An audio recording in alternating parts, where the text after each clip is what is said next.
Doubt ఏంటంటే madam, పాస్ట్లో జీవించొద్దు, ఫ్యూచర్లో జీవించొద్దు, ప్రస్తుతంలో జీవించు అని పిరమిడ్ స్పిరిచువల్ సొసైటీయే కాదు, వివిధ ఆధ్యాత్మికవేత్తలు, సొసైటీస్ ఎవరు చెప్పినా కూడా ప్రెసెంట్లోనే జీవించండి. వాళ్ళు స్పిరిచువల్ పర్సన్ అయినా కాకపోయినా, బయట మోటివేషనల్ స్పీకర్ అయినా అదే చెప్తా ఉంటారు, ప్రెసెంట్లో ఉంటే ఆనందంగా ఉంటారు అని.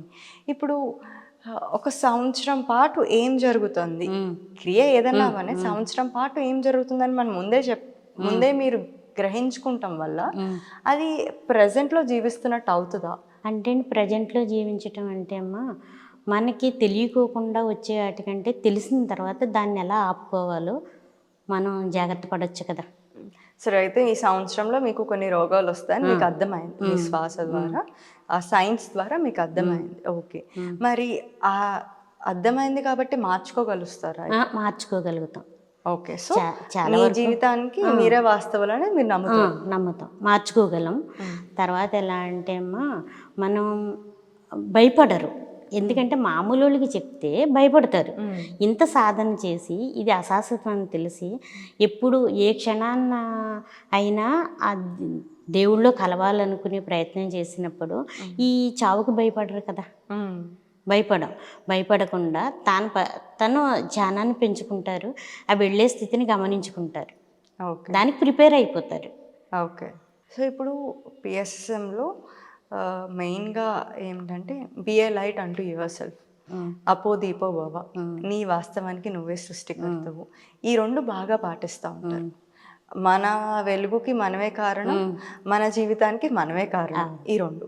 సో ఇప్పుడు అచల సాంప్రదాయంలో ఇట్లా స్థిరంగా భావించి పాటించే విషయాలు ఏంటి? మనసే ప్రకృతి వికృతి, మనసే పతి కార్యమందు మసలుచునుండు, మనసును సరి చేసుకున్న మరి జన్మ సున్న, మాయలో మనసు మరి కలవదన్న, మనసే ఇవన్నిటికి కారణం. కాబట్టి ఆ మనసుని కంట్రోల్ చేసుకుంటే మోక్షం జరుగుతుంది. మోక్షం అంటే తిరిగి రాని చోటు. ఇంకా దాంట్లోకి వెళ్ళిన తర్వాత ఎలా అంటే కుమ్మరిపురుగు బురదలోనే తిరుగుతుంది, కానీ దానికి బురద అంటదు. ఈ సంసార జీవితంలో ఈ జగత్తులోనే ఉంటారు. అచల సాంప్రదాయకులన్నా కానివ్వండి, జ్ఞానంలో పూర్తి స్థాయిలో ఉన్నవాళ్ళు కూడా అన్నీ చేసుకుంటారు. కానీ దీన్ని అంటే ఇదే ప్రపంచం అని దీంట్లోనే ఉండిపోరు. ఒక బాధ వచ్చినా, కష్టం వచ్చినా, సుఖం వచ్చినా రెండు సమంగానే తీసుకునే స్టేజ్లో ఉంటారు. ఓకే, ఇప్పుడు పూర్ణత్వం పొందిన వాళ్ళు అంటే ఏమీ లేని స్థితి, మీరు అన్నట్లు శూన్యం కాదు, ఏ స్థితికి దానికి పేరే లేదు. మరి అట్లాంటి వాళ్ళు కూడా సంసారంలో నిర్వాణం పొందగలుగుతారు అంటే సంసారం చేయగలుగుతారా, లేదా ధ్యాన స్థితికే ప్రిఫరెన్స్ ఇస్తారా? అని లేదు, సంసారం చేసుకుంటూ ఇది సహజం విడవద్దు, ధర్మం మరవద్దు.